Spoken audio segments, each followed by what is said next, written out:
Class हमने 12th का syllabus start किया था। आज हम बात करेंगे शेयर कैपिटल की।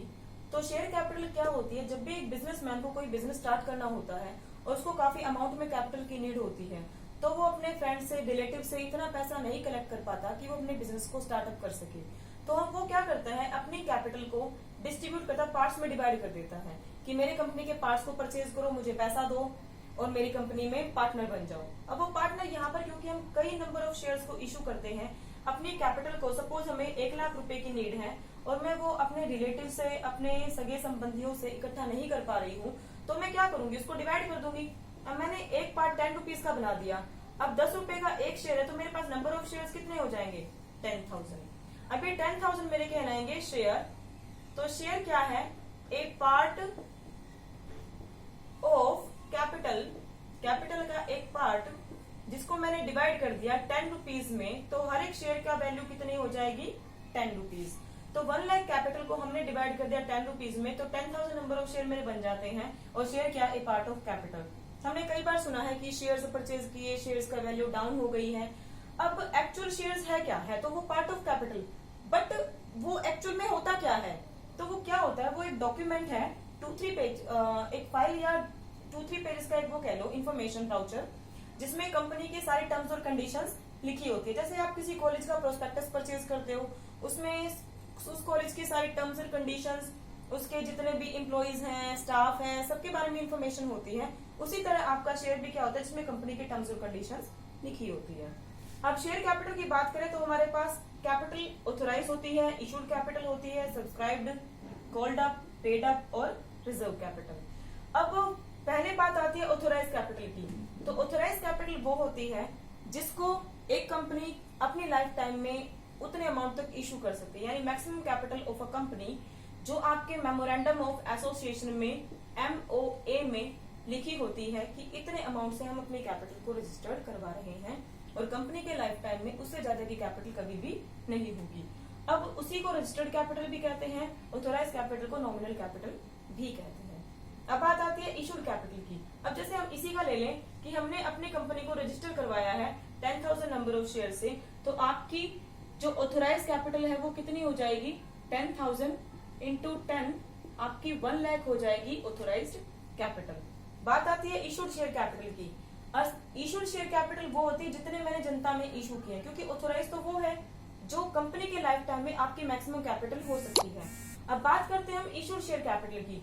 तो इशूड शेयर कैपिटल मेरी वो कैपिटल होती है जितने में जनता में शेयर्स इशू करती हूँ परचेज करवाने के लिए। तो सपोज यहाँ पर मैंने 7,000 नंबर ऑफ शेयर्स इशू किए हैं, तो अकॉर्डिंग टू 10 रुपीज 70,000 मेरी हो जाती है इशूड शेयर कैपिटल। अब कोई भी कंपनी 10 रुपीज को इकट्ठा नहीं मंगवाती, वो उसको पार्ट्स में डिवाइड कर देती है। पहला पार्ट 2 रुपीज का, फिर 3 रुपीज का, फिर 2 रुपीज का, फिर 3 रुपीज का। तो फर्स्ट ऑफ ऑल जो पैसा मंगवाया जाता है वो कहा जाता है एप्लीकेशन, यानी हमने एक एप्लीकेशन पे पैसा मंगवा लिया। सेकेंडली इंस्टॉलमेंट उसकी कहलाती है अलॉटमेंट। फिर हम बोलते हैं फर्स्ट कॉल, फिर सेकंड एंड फाइनल कॉल।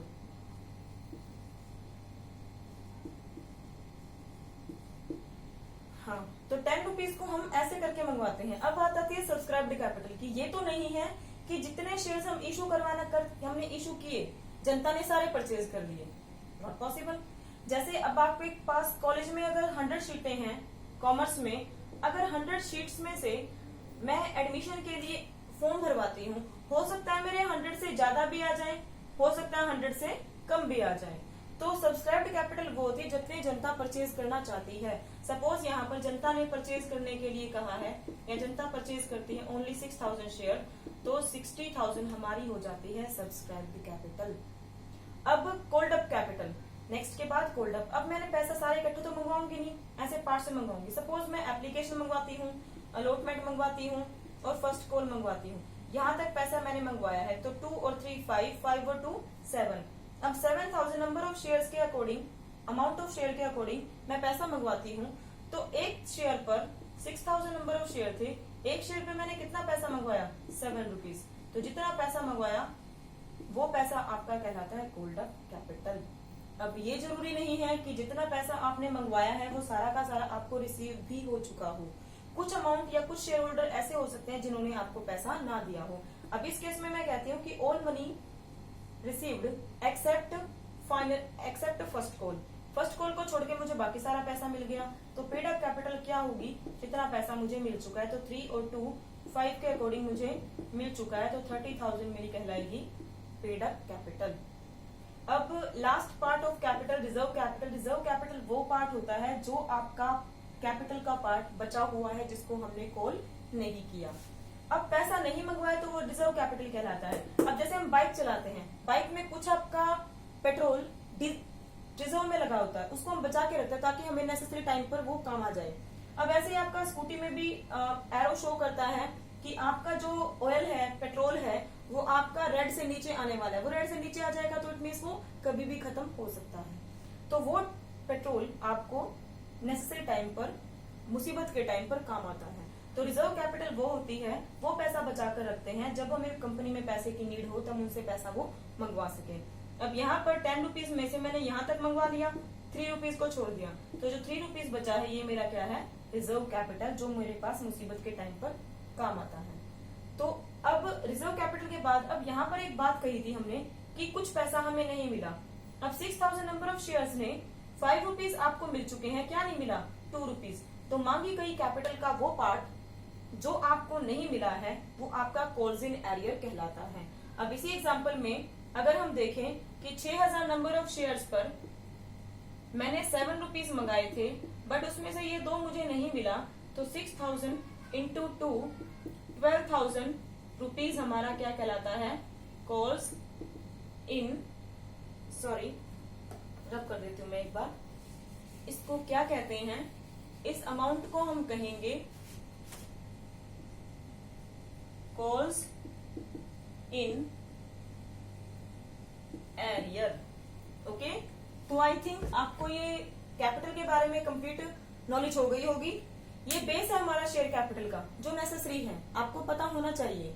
तो इसके बाद हम स्टार्ट करेंगे नेक्स्ट क्लास में कि क्वेश्चनिंग की यानी एंट्रीज कैसे होंगी। तो यहां तक आप कंप्लीट कर लेंगे।